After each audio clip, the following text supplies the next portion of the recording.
Okay. Yeah. So what? Molecules are polar. Some molecules are polar. Some are non-polar.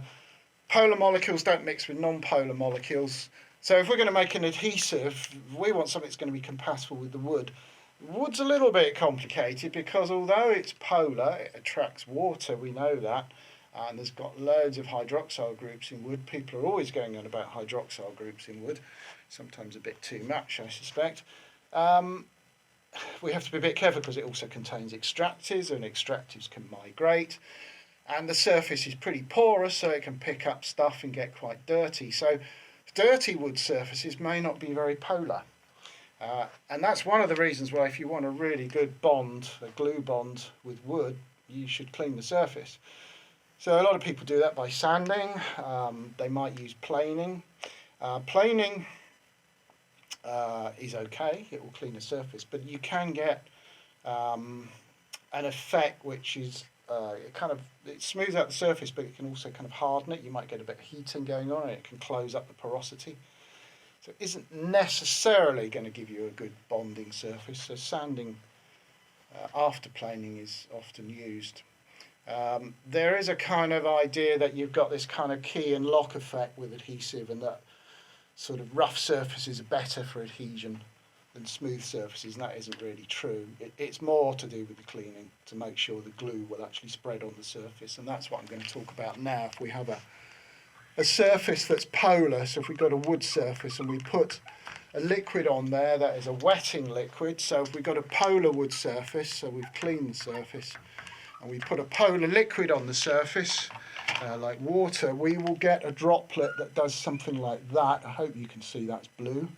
And that is what a droplet looks like when it's wetting a surface. And actually that droplet will spread out, and the rate at which it spreads out, the dynamic wetting, depends on the compatibility between those two media, the liquid and the wood, in that particular case the water and the wood. And of course water also has a tendency to want to form droplets because of this really high attraction between the water molecules. So there's a fight going on in the droplet in between water molecules themselves, which is a process that's called cohesion. So we have cohesion going on in the droplet, and then we have this interface region. Interfaces are really important in all branches of material science. So in the interface we have this property of adhesion.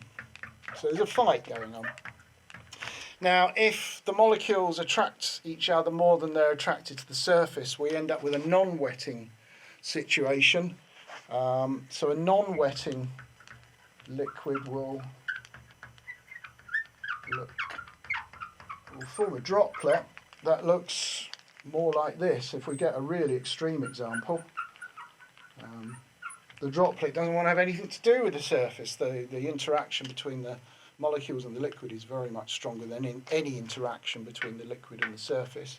That is a very extreme example, but you can get these super non-wetting surfaces. If we do it to repel water, that's called super hydrophobic, which is water hating, of course. All these words, but actually it might seem like a big word, but it just means water, hydrophobic, hating.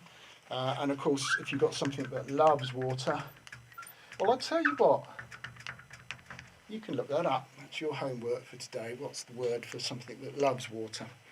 Now, we can measure this. We basically have